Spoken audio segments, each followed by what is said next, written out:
estamos em total, infelizmente, com o número de casos em elevação, em aumento vertiginoso aí nas últimas semanas. E, infelizmente, nós estamos com 10 óbitos por dengue, dos quais 4 foram confirmados, 6 estão em investigação, mas que demonstra muito a importância do trabalho que a gente precisa fortalecer ao longo dos próximos dias. Nós estamos com 4 linhas de ação sendo implementadas especificamente na região do Grande Oeste catarinense, que são as ações nas áreas de vigilância, nas áreas de comunicação, nas áreas de atenção e também na área de gestão. Para a questão da vigilância e para a questão da atenção, nós estamos iniciando hoje, na verdade, fortalecendo ações de manejo clínico voltadas para o paciente, principalmente para as equipes de atenção primária, mas também de atenção hospitalar especializada, porque é inadmissível que nós tenhamos pessoas que ainda vão a óbito por conta da dengue no estado de Santa Catarina. Estamos, nos próximos dias, iremos cada vez mais fortalecer as ações nas áreas também de vigilância e de gestão, mas é fundamental que nós iniciamos com esse processo de sensibilização. Então, hoje o André ele vai fazer essa conferência, amanhã nós teremos uma mesma conferência, praticamente o mesmo tema, às 8 horas da manhã, com a participação da Maria Rita, que é também uma médica infectologista, com bastante experiência na área de arbovirose, que é o tema. Então, vocês fiquem à vontade. André está aí presente?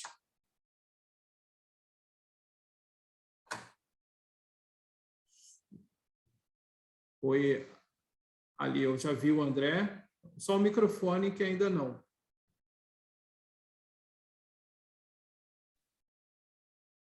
Agora sim, liberaram aqui o microfone. Boa tarde, Eduardo, eu agradeço o convite novamente. Boa tarde, André. Então, nós temos a participação aqui de vários técnicos, vários profissionais de diferentes áreas aqui de Santa Catarina, do estado de Santa Catarina, muitos servidores da área de atenção primária, que trabalham na região oeste, mas também de outras regiões do estado de Santa Catarina. Então, acho que vai ser uma oportunidade muito boa de ter essa troca de informações. Em termos de organização, o que nós faremos? Acho que, inicialmente, você tem uma apresentação, né? Vai colocar uma apresentação. Vamos organizar da seguinte forma, que as pessoas que tiverem dúvidas, o áudio está funcionando. Quem por acaso está sem áudio, se alguém está sem áudio, é por problema do microfone aí, porque acho que a maioria está me escutando. Então, vamos fazer assim, com a seguinte dinâmica. Quem tiver alguma pergunta, vai colocando pelo chat, até porque são mais de quase 300 pessoas participando, e se a gente abrir para todo mundo, vai ficar muito confuso. Então, as dúvidas que forem surgindo, vocês vão no chat para fazer as perguntas para o André, e, ao final, a gente vai direcionando e vai fazendo passando as respostas, né? O André vai respondendo a cada um dos questionamentos. Mas eu acredito que boa parte do que ele vai falar durante essa web vai conseguir esclarecer muitas dúvidas que vocês tenham. Mas fiquem à vontade para passar as dúvidas pelo chat. Então, André, por favor, fique à vontade, a turma é sua.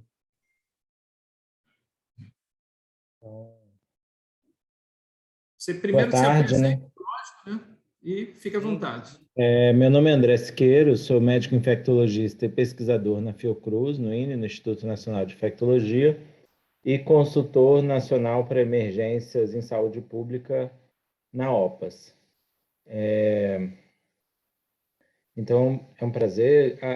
Parabenizo essa iniciativa, né, da Superintendência de Vigilância, né? A gente tem essa experiência em relação à dengue, que é um problema que tem, infelizmente, aumentado em Santa Catarina, na região do Oeste. Então, a gente vai fazer uma discussão. Então, o meu foco aqui é em discutir a abordagem clínica, né, o diagnóstico clínico diferencial, vou falar cerca de 40 minutos, tentar um pouco menos para a gente poder fazer essa discussão. Então, tanto nas perguntas do chat quanto que aparecer na sequência.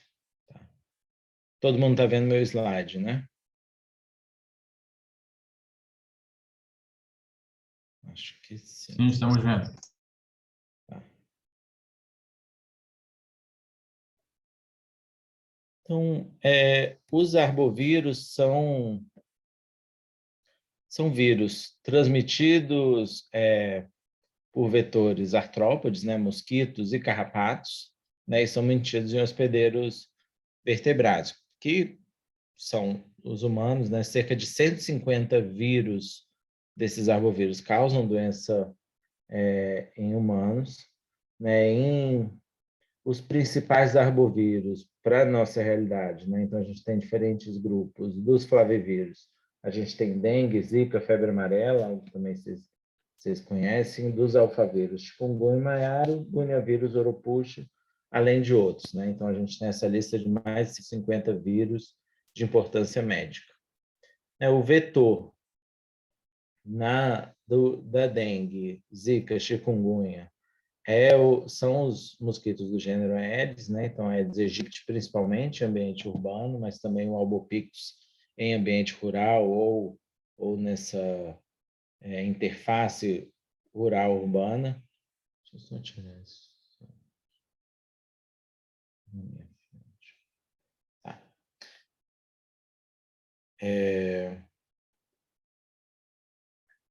Deixa eu fechar. Tá.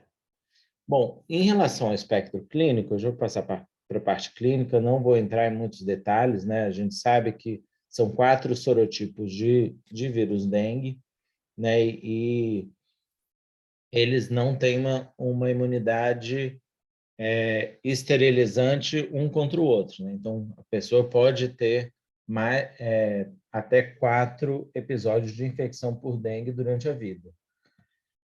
Existe uma certa imunidade cruzada, mas não esterilizante, não impede a infecção, né? Que nos primeiros 2 anos ela pode reduzir esse risco e depois de um certo tempo ela já deixa de ter esse efeito.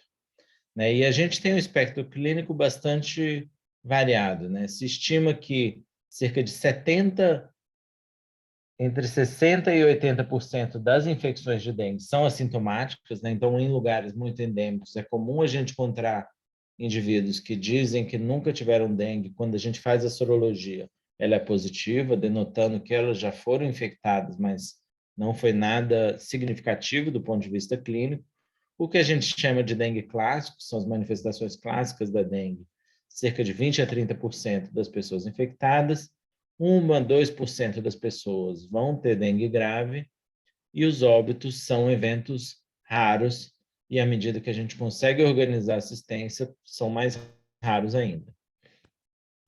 Então, a gente vai falar um pouco sobre das manifestações clínicas. A gente tem um padrão clínico, o que se espera, o que é o clássico que a gente diz de livro de dengue, né, que é a doença febril diferenciada, então é febre, dor no corpo, dor de cabeça, sendo os principais sintomas, mas a gente pode ter manifestações neurológicas, as síndromes hemorrágicas, que é o que preocupa bastante, além das doenças da doença articular.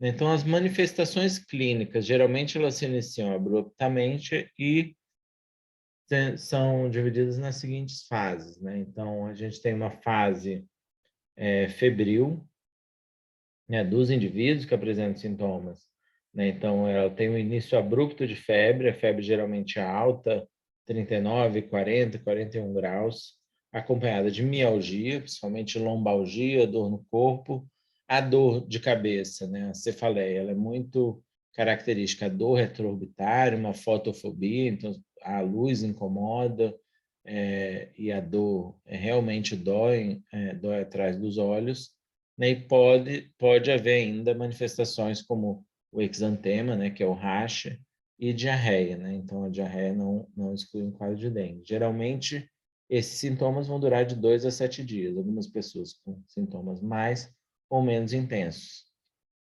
e podem acontecer manifestações hemorrágicas leves, como petex. Como eu disse, a maioria dos indivíduos infectados vai ter apenas essa fase considerada febril. A fase crítica, né, ela ocorre em parte dos pacientes, né, e em aquele 1 a 2% dos indivíduos, que ela evolui com marcada hemoconcentração, então, no sentido que há um extravasamento de líquido para o espaço conjuntivo, então a pessoa fica demasiada, tem uma hemoconcentração com esse aumento da permeabilidade capilar, né, e geralmente vai acontecer depois que a febre cessa, né? Então, o que é comum dessa fase crítica, a febre cede, né, sem o uso de antipiréticos, e aí entre 12 e 48 horas depois começam essas manifestações críticas, que duram também entre 24 e 48 horas.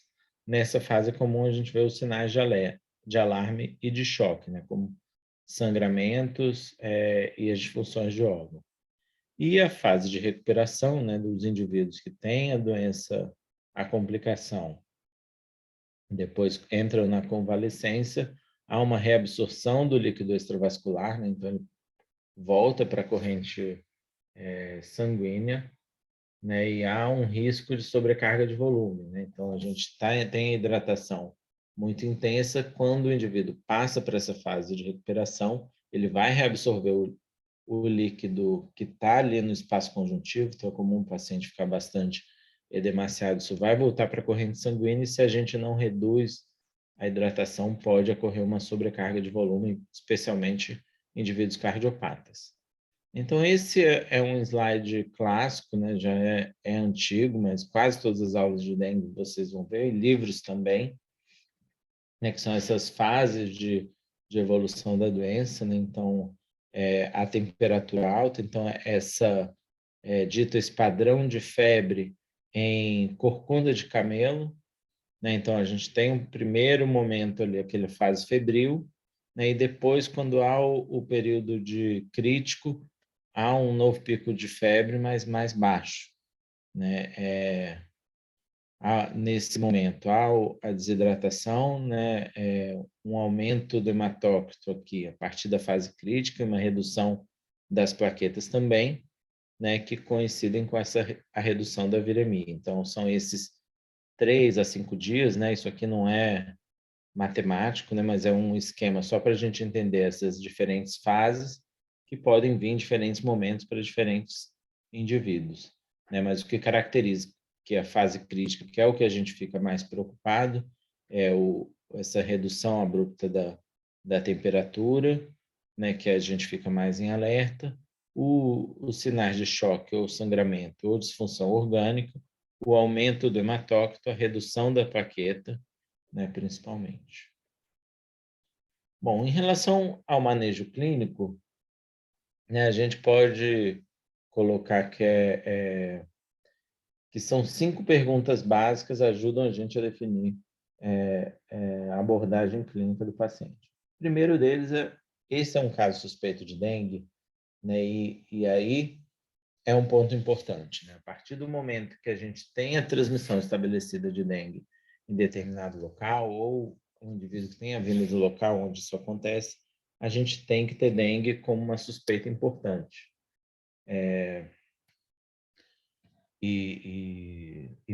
Colocar ele no diagnóstico diferencial. Claro que são sintomas bastante inespecíficos, mas se a gente não pensa em dengue, a gente não vai avaliar como dengue, não vai entrar com as medidas adequadas de manejo, aí que podem acontecer os casos graves e as fatalidades. Segunda pergunta é se, a partir do momento esse é um caso suspeito de dengue, avaliar se existem sinais ou sintomas de alarme ou de choque, né? Então, avaliar, assim como a gente avalia o indivíduo para sinais de sepse, né, é a mesma abordagem, a gente avaliar se existem esses sinais no paciente, né? Assim, esses dois. Há uma avaliação de sangramentos leves ou prova do laço positivo. Os sangramentos leves podem ser desde gengivorragia, né, epistaxe, sangramento da mucosa nasal, da mucosa oral, No caso das mulheres, a gente pode ver um aumento do volume menstrual ou uma redução desse intervalo, né? Então, vem a menstruação antes do período habitual, né? E também avaliar se o paciente apresenta fatores de risco, comorbidades que podem ser descompensadas nesse contexto. Bom, em relação ao manejo clínico, a gente avalia a questão da classificação de risco, ela ocorre de acordo com os sinais e sintomas, né? A gente vai passar por isso, né? Mas só lembrando do manual, acho que vocês vão ter o acesso a ele, né? A gente está aguardando a publicação de uma nova versão, mas a versão atual, ela contém todos os elementos que a gente utiliza para orientar a conduta, né? Então, é uma classificação de risco, né, a partir dessas diferentes cores, a gente vai falar. Então, o grupo A, que é um atendimento de casos não complicados. Grupo B, uma prioridade não urgente. Grupo C, já considerado uma urgência, o atendimento mais rápido possível. E o grupo D, que é o vermelho, é emergência, paciente com necessidade de atendimento imediato. Então, a gente vai discutir a partir de alguns casos clínicos, né? Então, esse caso clínico 1 é uma paciente de 30 anos de idade, feminina, relato de febre alta, cefaleia, mialgia de início a 3 dias e que apresenta, no momento da avaliação, exantema maculopapular difuso. Foi realizado o exame físico e constatado que encontrava-se consciente, orientada, sem sinais de irritação meníngea. A temperatura dela era 39 graus, sem linfadenobegalias palpáveis, sem alterações no exame físico, né? A frequência 90 batimentos por minuto, a pressão arterial normal, abdômen sem alterações e a prova do laço negativa. Bom, voltando aqui um pouco nessa questão, aquela primeira pergunta, que é a suspeição de dengue, né? Então, as manifestações clínicas clássicas são febre, mialgia, cefaleia e prostração. Alguns indivíduos vão ter febre, exantema e artralgia, né? Então, o quadro, às vezes, a mialgia não é o mais importante, às vezes tem uma dor articular mais importante, né? E a dor retroorbitária. Alguns com febre hemorrágica, que são os casos mais que a gente, às vezes, pensa muito pelo lado desses casos mais graves, né? E deixa de considerar os diferentes momentos da doença, né? Aquelas diferentes fases em que, se a gente não suspeita no início, não considera no início essa possibilidade, a gente pode acabar deixando passar essa hipótese diagnóstica. Encefalite, né? Então, é um diagnóstico importante, né? A gente pensa muito em meningite bacteriana, ou meningite viral, mas é uma encefalite por dengue também é possível, e outras complicações possíveis são miocardite e hepatite, né? Então, isso pode acontecer também. Em relação ao exantema, né, a gente tem essa característica, né, maculopapular, ele desaparece sob pressão. Então, aqui é uma foto do Kleber de Natal, então mostrando essa característica desse rash, né, e os 6 passos que a gente toma nessa avaliação do paciente. Então, primeiro, a definição de caso suspeito, então ela preenche esses critérios. Segundo, a classificação de risco. Terceiro, avaliar a necessidade de exames laboratoriais. Quarto, o manejo clínico. Quinto, a notificação. E sexto, o fluxo de orientação dos pacientes, o fluxo de atendimento, o que a gente vai fazer com o paciente, as orientações a ele e aos familiares. Então, em relação à definição de caso suspeito, a gente pensa em dengue, né? É uma hipótese plausível, principalmente durante uma epidemia. Sobre a classificação de risco, a gente classifica ele como do grupo A, que é o grupo ela do grupo A, sem gravidade, sem complicações, sem comorbidades. Em relação à necessidade de exames laboratoriais, a gente não precisa fazer nenhum exame na emergência, né, e avaliar. Se a gente tem acesso a exames confirmatórios na fase aguda, ou a gente pede a sorologia a partir do 6º dia de início dos sintomas. Eu vou mostrar isso para vocês também. O manejo clínico do grupo A é orientação, é hidratação oral e medicamentos sintomáticos. O 5º passo é a notificação, né, do caso suspeito. E o 6º é o fluxo, orientação ao paciente e aos familiares. Então, é preencher o cartão de dengue, né, a gente tem orientação desse no manual mais recente. Referenciar para atenção primária, então não precisa ficar em observação em emergência, e orientar sobre os sinais de alarme de complicação.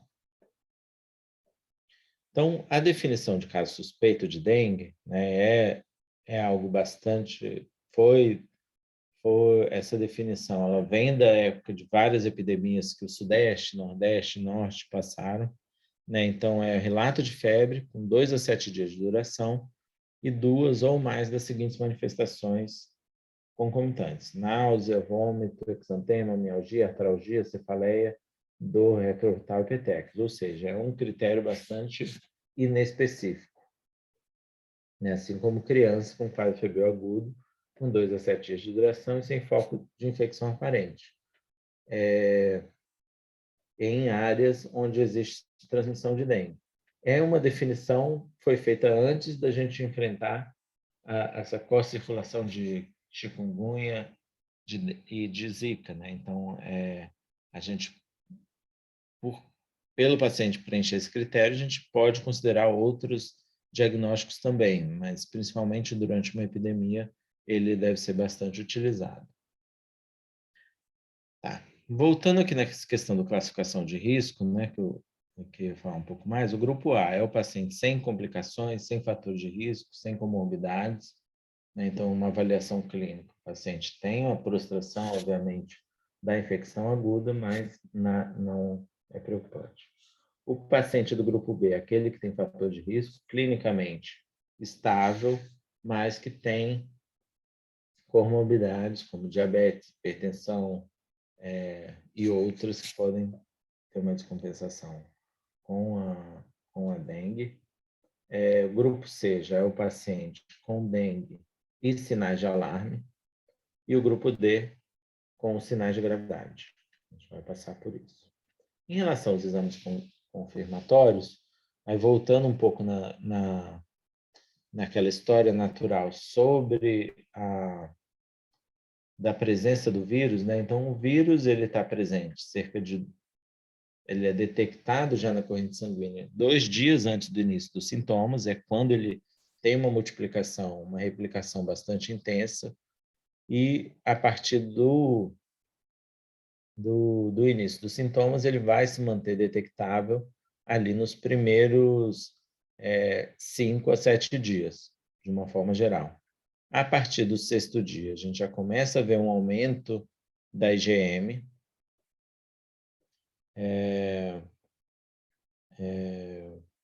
que vai atingir o seu pico e vai permanecer por alguns meses ainda detectável. Isso é algo para a gente conversar.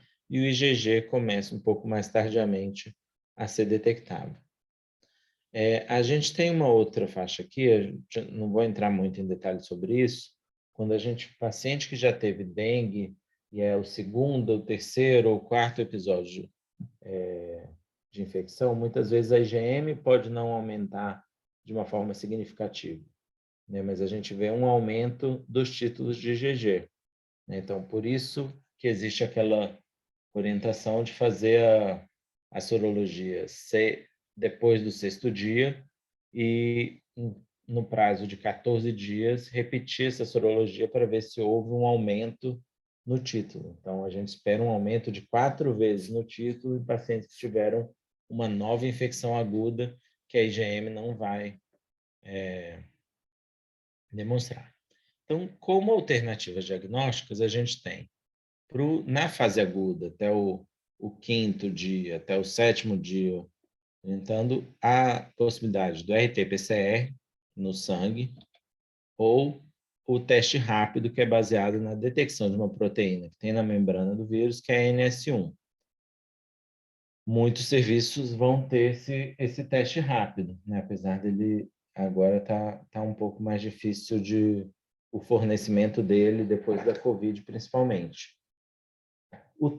O valor preditivo negativo desse teste é considerado baixo, ou seja, mesmo que o paciente tenha um teste negativo, mas ele tenha os sinais e sintomas compatíveis com dengue, no lugar onde está acontecendo dengue, a gente não descarta o caso porque o teste rápido foi negativo. Ele não tem a sensibilidade dele, não é perfeita. Então, a gente pode ter o que a gente chama dos falsos negativos. Então, o que é mais importante nesse caso é a suspeita clínica, não o resultado do teste. Quando ele é positivo, é muito bom, porque ele confirma para a gente a nossa hipótese diagnóstica. Mas se ele for negativo, não é para desconsiderar a hipótese de dengue. E aqui a questão do diagnóstico sorológico, né? Então, a partir do 6º dia, fazer essa dosagem do IgM.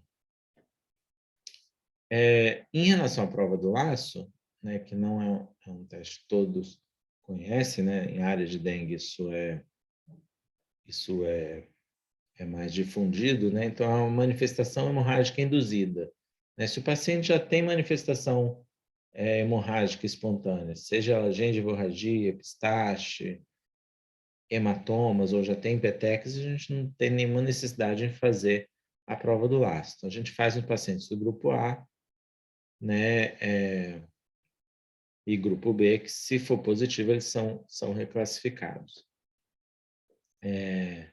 Então, o teste consiste em usar o esfigmomamômetro, a gente mede a pressão normalmente, define qual é a pressão arterial média,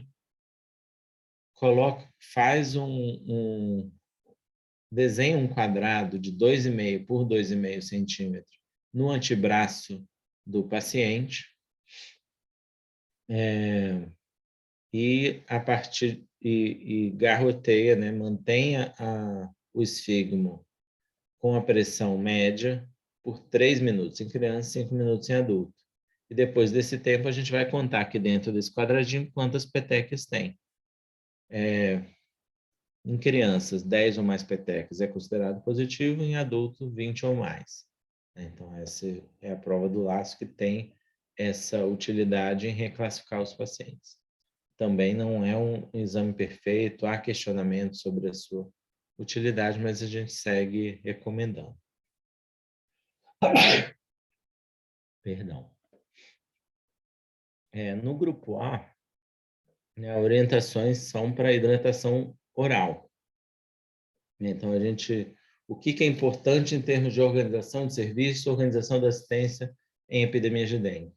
Então, já na sala de espera, enquanto aguarda a consulta médica, então, principalmente durante a epidemia, que o volume pode ser muito grande, já se institui o oferecimento da hidratação oral para os indivíduos ali naquela sala de espera, que pode demorar muito tempo, se o serviço de saúde estão sobrecarregados.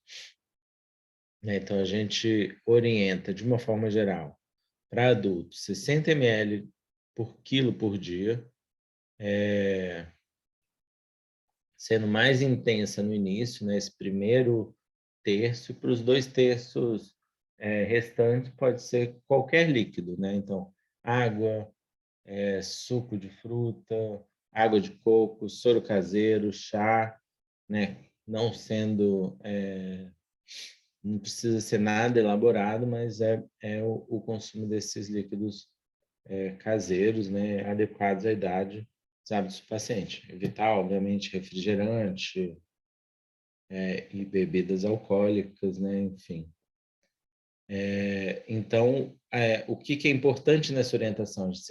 Tentar ser o mais específico possível, né? Então, um adulto de 70 quilos, que 60 ml por quilo por dia, orientar ele a tomar mais que 4 litros por dia, né? A gente vai oferecer ali nos primeiros horas do atendimento, pode demorar aquela sala de espera, mas depois pode ser ingerido em casa, né? E mais um foco nos primeiras horas de atendimento. Para crianças, principalmente abaixo de 13 anos, orientar os cuidadores, né? Então, oferecer principalmente soros de reidratação oral, esse primeiro terço, né? E também as águas, sucos e chás, né? Então, aqui tem as quantidades para a criança mudam por causa da mudança na distribuição da água, da gordura corporal que as crianças têm, né? Então, aqui é o dobro, né? Mais que o dobro aqui em criança até 10 anos, 130 ml quilo dia, 100 ml quilo dia entre 10 e 20 e 80 ml quilo dia acima de 20. E, importantemente, né? Então, a alimentação deve ser mantida, né? Então,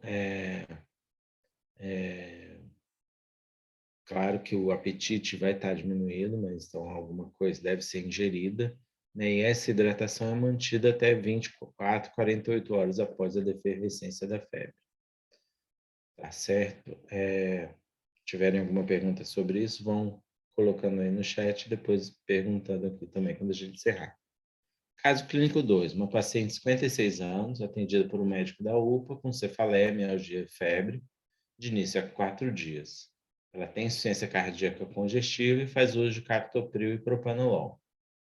Ela está, o exame físico alerta, orientada, sem sinais de irritação meníngea, não tem linfonodomegalias palpáveis, o aparelho respiratório sem alterações, frequência normal, pressão arterial normal, ritmo cardíaco regular, ausência de sopros, abdômen sem alteração e prova do laço negativa também. Então, definição de caso suspeito, ela tem critérios de suspeição de dengue, ela é considerada o grupo B, porque ela tem fatores de risco, né, sem insuficiência cardíaca congestiva. A gente já considera essa necessidade de exames laboratoriais, além do teste confirmatório, sorologia ou teste rápido, um hemograma diário, e o manejo clínico segue sendo com hidratação oral sintomáticos, e a orientação depende muito em relação ao resultado do hemograma. Então, o grupo B, o paciente é classificado no grupo B se ele tem manifestações hemorrágicas espontâneas ou induzidas, que é a prova do laço, condições clínicas especiais, risco social e comorbidades.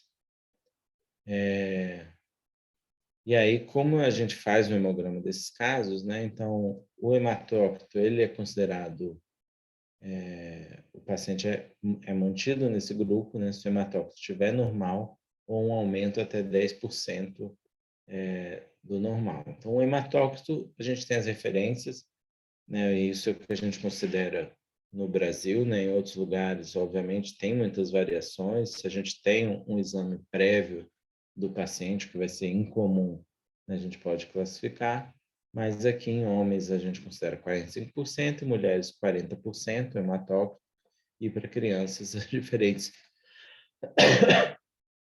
faixas etárias, né? Então a gente aceita, né, nesse critério em homens até 50% e mulheres até 44%. Acima disso, a gente já considera como um sinal de alarme. O que muda na conduta, né? Então, o paciente do grupo A, a gente orienta o retorno dele 24 horas após o término da febre, para justamente avaliar se ele está numa fase de recuperação já ou se ele pode estar entrando numa fase crítica. E o grupo B é reavaliado diariamente, né, com hemograma diário até 24 horas após a melhora da febre. Então, ele segue uma avaliação mais intensiva e uma avaliação que inclui essa medida, monitoramento da pressão arterial, das manifestações e os sinais de alerta. Tá. O terceiro caso clínico é uma paciente de 56 anos, atendida também por um médico na UPA, com cefaleia, mialgia, dor abdominal, hipocôndrio direito, que é intensa e contínua, é febre de 38,5, início a 4 dias. Ela tem insuficiência cardíaca com uso de captopril e propranolol, pressão 12/8, frequência de 86, foi levantada a hipótese diagnóstica de dengue e o médico prescreveu hidratação via oral e paracetamol. Uma paciente tendo sido liberada para casa. Bom, é uma conduta equivocada, né? Porque essa paciente é, sim, suspeita de dengue, mas ela já é classificada como no grupo C, porque ela tem sinais de alarme. É isso que a gente vai rever aqui. Então, ela tem hemograma, sorologia, os exames laboratoriais mesmos do, do grupo B, mas o que muda para o grupo C, que aí dessa vez a gente já começa a hidratação venosa sintomática, um monitoramento mais intensivo. Então, nesse fluxo, a gente vai fazer uma internação, uma observação do paciente, né, e cadastrar na central de regulação, isso de cada local. Então, os sinais de alarme de dengue são a dor abdominal intensa, referida ou palpação incontínua, né? Então, no caso, ela tinha dor abdominal em hipocôndrio direito, então isso já tem um sinal de alarme, já é suficiente. Vômitos persistentes, né, que vão impedir o paciente de se hidratar de forma oral na quantidade adequada. Acúmulo de líquidos, né? Então, os pacientes têm ascite, derrame pleural ou derrame pericárdico, então isso é um sinal de um extravasamento capilar importante. Hipotensão postural e ou lipotímia, né? O paciente tem a sensação de desmaio quando levanta. É uma hepatomegalia, então fígado maior do que 2 centímetros abaixo do rebordo costal, mostra que o fígado está retendo líquido, então é um sinal de gravidade. Sangramento de mucosa, letargia ou irritabilidade e o aumento progressivo do hematócrito. Então, são esses os sinais de alarme de dengue. Então, aqui, além das plaquetas abaixo de 50 mil. Bom, nesse caso, em relação ao paciente do grupo C, então a gente inicia a reposição volêmica imediatamente. Então, a hidratação venosa, 10 ml por quilo na primeira hora.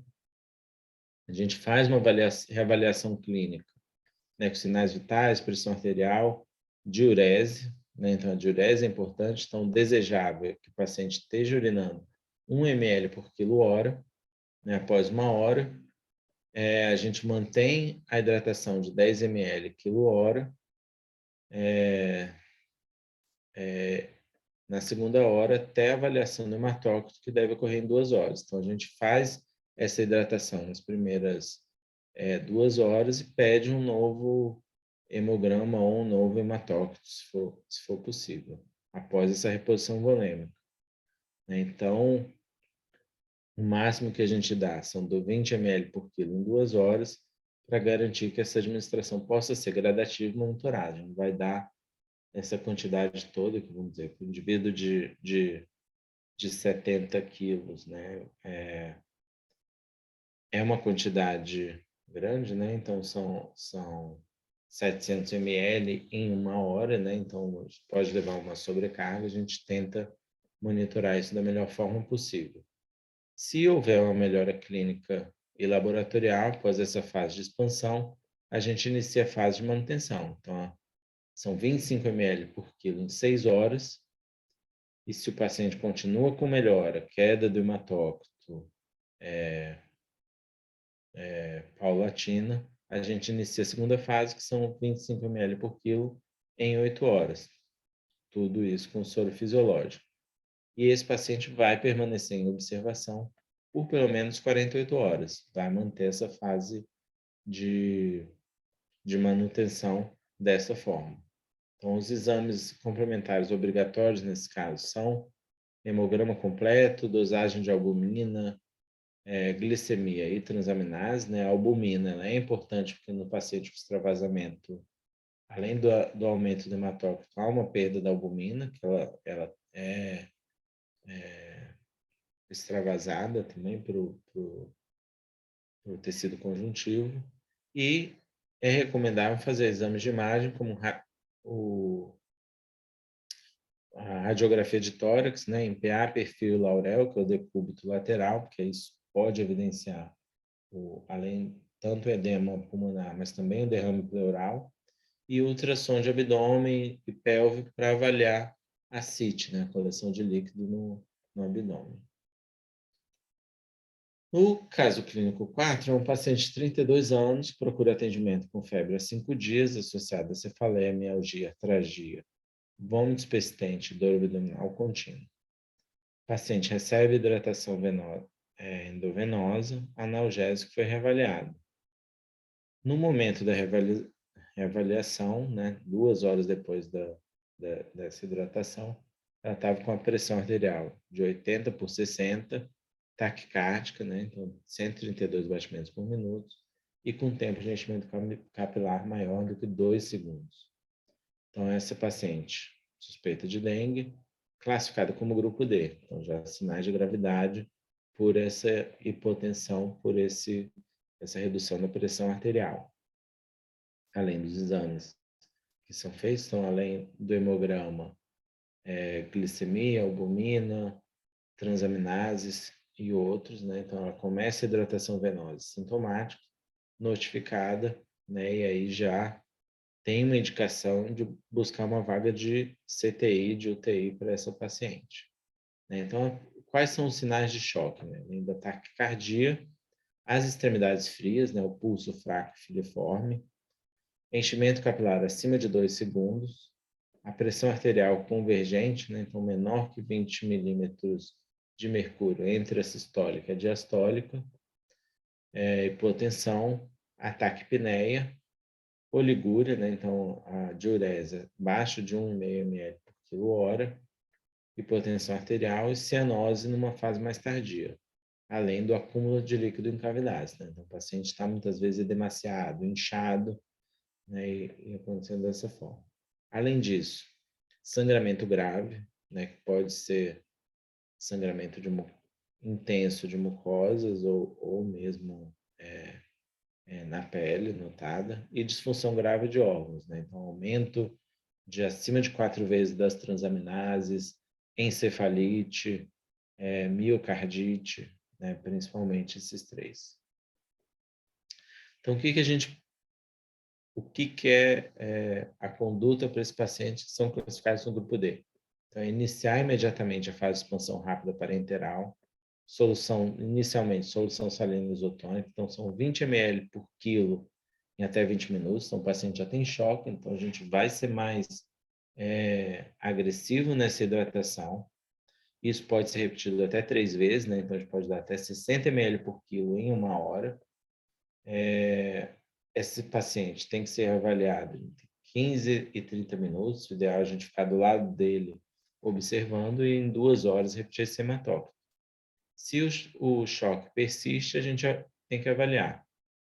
Se o hematócrito estiver em ascensão, após essa reposição volêmica adequada, o que está acontecendo é que o líquido que a gente está dando está extravasando, o extravasamento capilar desse indivíduo está bastante intenso. Então, ele está indo para o tecido conjuntivo, a gente precisa utilizar expansores plasmáticos, realmente, tanto plasma quanto albumina, né, para tentar reter o líquido dentro da corrente sanguínea. A gente tem que avaliar também a possibilidade desse hematócrito estar em queda e houver persistência do choque. E aí, nesse caso, o nosso alerta vai para a possibilidade de hemorragias intensas, né? E a gente tem que avaliar a coagulação. Então, essa é importante. O hematócrito tem 2 funções. Às vezes são hemorragias internas, né? Hemorragia na cavidade abdominal que a gente não percebe, não são externalizadas, né? Esse hematócrito está baixando, a gente pode, se a gente for ver, vai achar que está surtindo algum efeito, mas na verdade não está.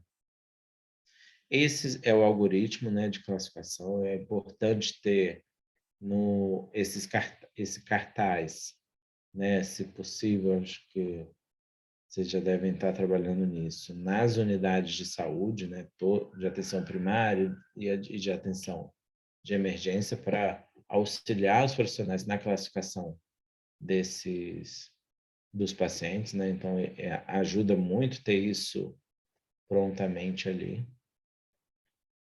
Né? E, lembrando, essa classificação de risco, ela tem por objetivo reduzir o tempo de espera do paciente, visando a aceleração do diagnóstico. Um dos grandes problemas nas epidemias de dengue é essa sobrecarga do sistema de saúde. A transmissão é muito intensa, muitas pessoas se sentem mal. Dengue tem um estigma importante, né? A gente está saindo ou no meio, né? A gente pode discutir isso de a pandemia de Covid, que também levou a muita sobrecarga do sistema de saúde. Eu fui ano passado a Chapecó e Xanxerê e vi essa situação, né? E isso acontece durante a epidemia de dengue também, né? Então, quanto a gente puder rapidamente classificar pacientes, tirar quem não necessita estar ali, e a gente conseguir focar nos pacientes que realmente precisam de maior assistência, isso ajuda os profissionais que estão na ponta, né?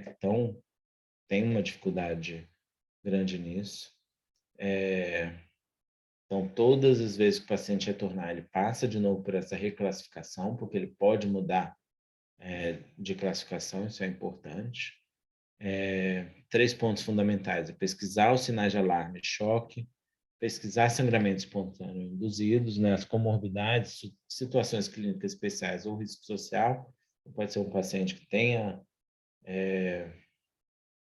questões de saúde mental, que não vai conseguir seguir uma hidratação adequada, né? Então pode ser importante mudar essa conduta e ver o que é possível nesse caso e iniciar a hidratação o mais precoce possível dessa forma que é orientada. Bom, algumas situações. Então, idosos e cardiopatas, né, a hidratação necessita de monitoramento mais intenso e cauteloso. Então, a gente vai fazer uma ponderação em termos da intensidade de hidratação se o paciente é idoso e cardiopata, que essa sobrecarga hídrica pode levar a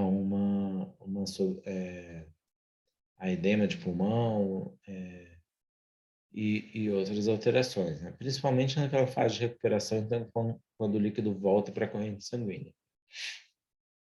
Nos pacientes do grupo C e D, é importante avaliar distúrbios hidroeletrolíticos e metabólicos, que a gente pode, hiponatremia, hipocalemia e acidose metabólica, que necessitam correções diretas.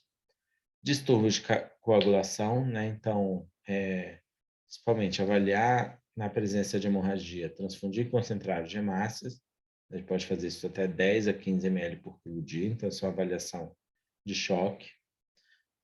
Na presença de coagulopatias, avaliar também a necessidade de uso de plasma fresco, vitamina K endovenosa e crioprecipitado, né? Então isso também é importante. E avaliar transfusão de plaquetas, pacientes de sangramento persistente não controlado, depois de corrigidos os fatores de coagulação, e que tenham trombocitopenia, né, plaquetas abaixo, geralmente 30.000 plaquetas é o que preocupa, e um INR maior que 1,5 vezes o valor normal, né? André, em relação a paciente que usa aspirina ou outros antiagregantes plaquetários, a gente recomenda retirar o antiagregante com plaquetas abaixo de 50 mil, desculpa. E aí reavaliar entre 30 e 50 mil se o paciente tem uma retomada do número de plaquetas, voltar com esse antiagregante plaquetário. Em crianças, principalmente com menos de 2 anos, sinais e sintomas podem ser mais inespecíficos, como choro persistente, irritabilidade, dinamia, ele pode não ter uma febre tão alta, então é importante pensar em dengue, mesmo nessas situações. E até 9% dos idosos podem não apresentar febre. Então, paciente idoso que tem uma mudança no estado geral, a gente pensa durante uma epidemia, pensar em dengue também. E lembrando que ela é uma doença dinâmica e que o paciente pode evoluir de uma fase para outra rapidamente, né? Então, principalmente os extremos de idade podem evoluir de uma forma abrupta. Um paciente que a gente acha que está bem, de repente a gente avalia, mas ele pode mudar desse status rapidamente. Esse aqui é a orientação em relação ao cartão de acompanhamento, né? Então, o cartão ele tem os dados do paciente, tem informações em relação aos sinais de alarme, né? A quantidade, o líquido aqui que o paciente pode tomar, como fazer o soro caseiro, qual é a unidade de referência para ele procurar, né? E tem que ser orientado para ele sempre retornar com isso, porque a gente pode não ter esses dados de prontuário acessíveis, né? A data do início de sintomas, né?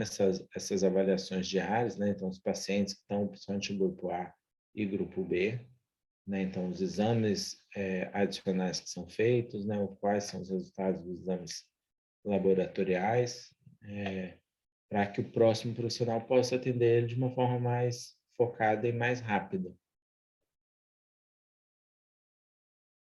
Bom, um dos desafios, a gente ainda não tem a vacina efetiva, né? Uma limitada oferta de diagnóstico laboratorial, por mais que a gente tenha os testes, sabe como eles funcionam. Principalmente em epidemias, a gente não consegue testar todo mundo. A sobrecarga do serviço de saúde, como eu já falei, a gente não tem o vetor, está cada vez mais resistente aos inseticidas e às medidas que a gente tem, né? E muitas vezes ele vai ter uma expansão alta em períodos de chuva e calor, somente no verão, que é o que a gente enfrenta.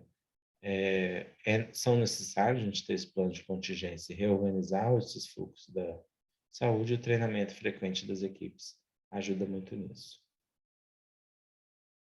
Então, era isso que eu tinha para apresentar. Talvez estendi um pouco mais do que queria, então agora a gente pode passar para as perguntas de vocês.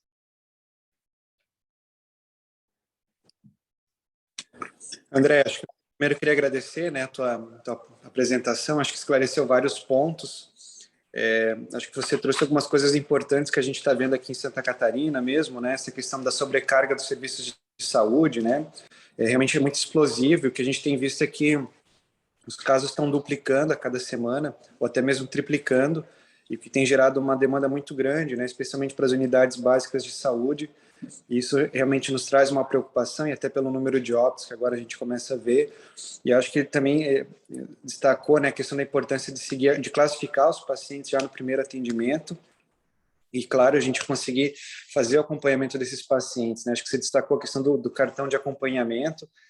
A gente tem disponível aqui no estado, fez uma distribuição agora, né, tanto dos fluxogramas quanto do cartão de acompanhamento. É um material que está disponível no formato online também, ele pode ser impresso no site da Diretoria de Vigilância Epidemiológica. Então, são materiais importantes para as equipes estarem utilizando, né? E, claro, acho que, novamente, a questão de a gente entender como é que o paciente chega, né, e conseguir fazer essa classificação, fazer esse acompanhamento. Acho que um ponto importante também que foi destacado, André, é a questão desses pacientes hipertensos ou que usam antiagregários plaquetários, né? Acho que a gente tem visto isso com pacientes mais idosos. Então, acho que você trouxe uma questão importante também para as equipes estarem atentas quanto a isso.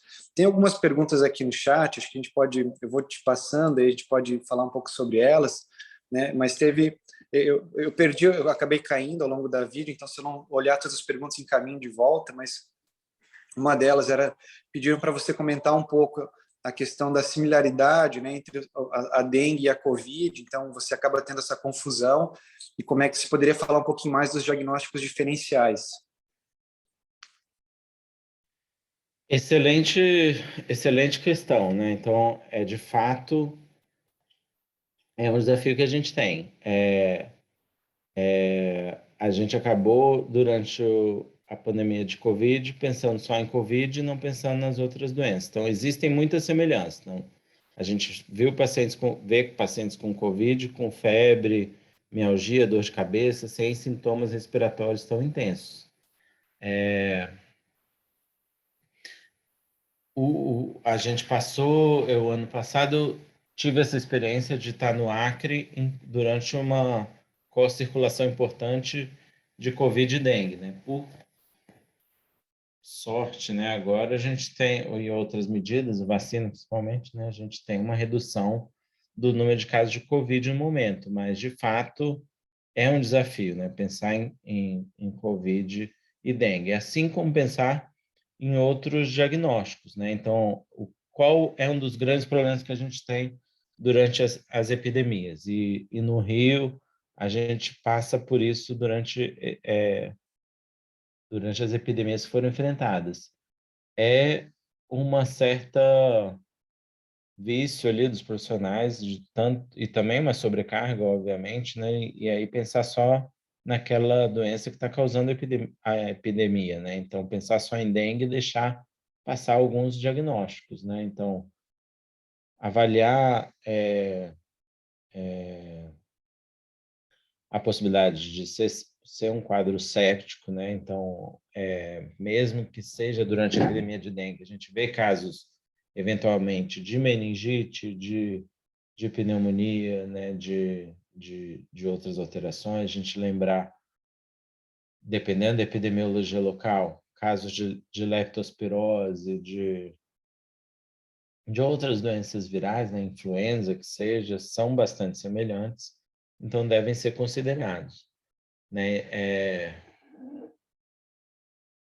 O nosso grande limitante é a ausência de testes que deem um resultado rápido na ponta, né? Então, o teste de antígeno para COVID, se disponível, né? E pensando em COVID, pode ser utilizado nesses casos, né? O teste de dengue, quando possível também, né? Mas lembrando que nenhum é 100% sensível nesses casos. Então, tem que ser considerado o diagnóstico diferencial, então a avaliação clínica segue sendo importante, né? Certo. E acho que é importante também, né, você olhar sempre a epidemiologia, né, olhar o cenário de transmissão. Eu acho que é importante olhar o que está acontecendo no município para pensar em suspeita também, né? Então, o boletim, nós vamos lançar um boletim hoje, entre hoje e amanhã. A gente já viu aí, realmente são 16 municípios com epidemias de dengue. Então, é importante para que esses locais que tenham transmissão justamente pensem na suspeita, né, para que a gente também acabe não focando só na Covid, que acaba tendo uma circulação importante também, mas realmente também a gente pensar no cenário de dengue para suspeitar e conseguir fazer o manejo desses pacientes. Um outro questionamento que apareceu é a questão da hidratação oral. Então, a pergunta era, você falou em solução salina no primeiro 1/3 do total, sendo os 2/3 restantes outros líquidos, incluindo soro caseiro. Como seria essa administração de salina pelo paciente no domicílio? Boa questão, né? Então, o que a gente acaba orientando é fazer o soro caseiro, né? Aquela receita antiga que é 1 colher de café de sal de cozinha, 2 colheres de sopa de açúcar e 1 litro de água potável, né? Então, é o que a gente tenta orientar. Obviamente, se o paciente não tiver condições de fazer isso, ou vai tomar água, suco, chá, o que for, isso que é o mais importante, né? Apesar de a preferência de fazer essa solução salina e o soro caseiro cumprir isso, né? A gente faz, isso pode ser adaptado, importante ele conseguir chegar o mais próximo dessa quantidade de líquidos diária. Certo. Um outro questionamento, André, é qual a importância quanto à recomendação aos hospitais? Não, é sobre os testes rápidos, né? Qual seria a recomendação para os hospitais terem testes rápidos disponíveis para dengue? Esse é um assunto é, é, é, é algo que auxilia, né? Se for possível adquirir, né? A gente sabe que a sensibilidade dele não é 100%. A gente tem uma proporção de falsos negativos. Mas quando é positivo é muito bom, porque isso reforça o diagnóstico, né? Até pensando nos diagnósticos diferenciais. Então, se possível, é importante fazer o uso deles, mas sabendo que, se for negativo, não descarta a hipótese de dengue, né? Então, sempre que possível, vale a pena. Ok. Um outro questionamento, né? A questão dos atestados, orientação do paciente quanto à não circulação durante o período de viremia. Qual seria a orientação? Bom, a orientação é ele ficar, dar o atestado para ele ficar em repouso, principalmente, ele vai precisar fazer uma hidratação importante, e quem já teve dengue ou já viu o paciente com dengue sabe que fica bastante debilitado, né? Essa é uma boa questão, acho que até o João pode falar mais que eu, da não circulação, né? Porque a maioria, 80% dos vetores, dos criadores, estão em intradomicílio, né? Então, já houve essa discussão de orientar o uso de repelente para pessoas com sintomas, né? A gente sabe que isso é difícil também, né? Mas o impacto disso na transmissão a gente não conhece, mas principalmente do ponto de vista assistencial, o repouso para a pessoa poder, de fato, se hidratar adequadamente, poder se recuperar.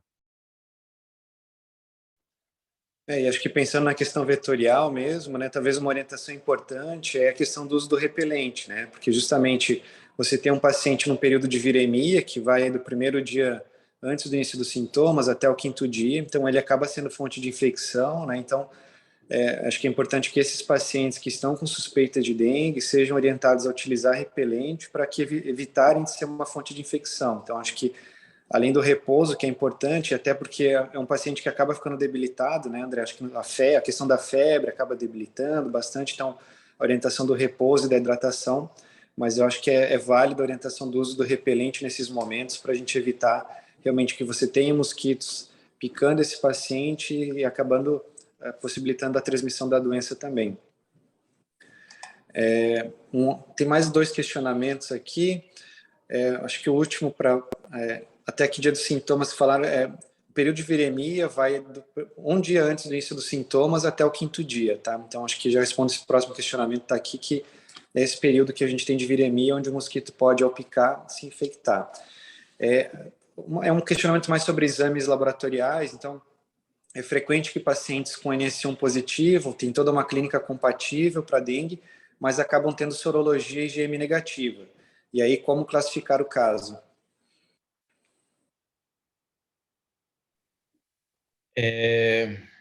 Esse caso vai ser notificado na verdade, ele acaba sendo um caso confirmado por causa do NS1.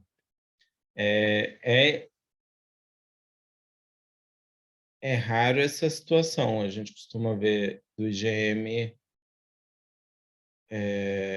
negativo. Bom, o que pode acontecer? O IgM, né? Eu até tinha comentado sobre isso.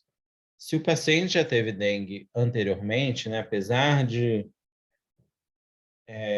eu acho que muita gente pode não ter tido dengue, moradores antigos da região, que não é uma região considerada como tendo tido muitas epidemias de dengue, ao contrário de algumas áreas do Sudeste e do Nordeste, né, ela pode ter migrado. Então, pode ser um caso em que o paciente já teve dengue anteriormente, então as infecções secundárias, terciárias, quaternárias, elas podem não ter um aumento do IgM. O IgM pode não ser detectável, né? Então, o IgG auxilia nesse momento, né? Mas um paciente com NS1 positivo, clínica de dengue, durante a epidemia de dengue, é um caso de dengue, já seria notificado como caso suspeito e tem uma confirmação nesse caso, né? Então, é aqueles casos em que o valor do teste positivo é muito alto, né? A gente valoriza isso nesses momentos, do ponto de vista epidemiológico e clínico também.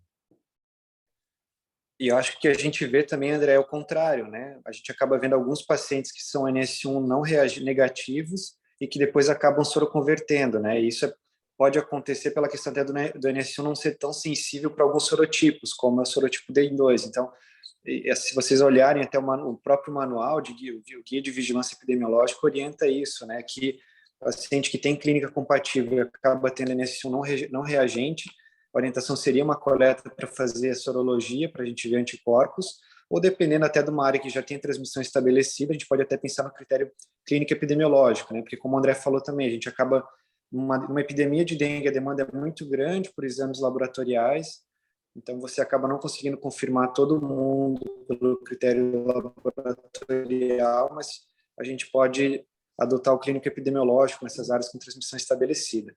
Tem um outro questionamento aqui, acho que é o último que eu tenho colocado no chat, que aí até posso responder, que é, se pediu depois da coleta da amostra para o LACEN, quanto tempo ela pode permanecer na unidade até o envio? É importante dar uma olhadinha no site do LACEN, né? Existe um manual de orientação de coleta de amostras biológicas. Se eu não me engano, para sorologia, tem 48 horas para você armazenar. E aí, para ser encaminhada ao laboratório. Se for caso para PCR, aí ela precisa chegar mais rápido e precisa ficar congelada.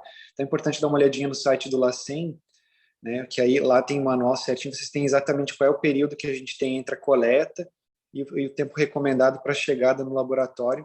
Mas, se não me engano, para sorologias, esse período aí é de 48 horas. Não tem mais questionamento, não sei se tem mais alguma... Acho que os que estavam aqui no chat eu já olhei todos. Acho que não tem mais nenhum questionamento.